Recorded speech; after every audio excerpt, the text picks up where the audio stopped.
ಮದುವೆ ವಿಚಾರನಾ?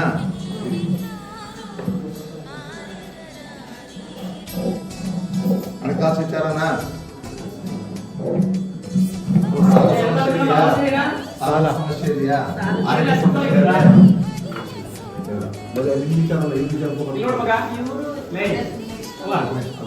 ದೇವಸ್ಥಾನಕ್ಕೆ ಬಂದಿದ್ಯಾ? ಅಳ್ಬ ಕಟ್ಟಿ ಹಾಕ್ಬಿಟ್ಟು ಮನೆ ಕಣ್ಣಿ ಕೊಡ್ತೀಯಾ?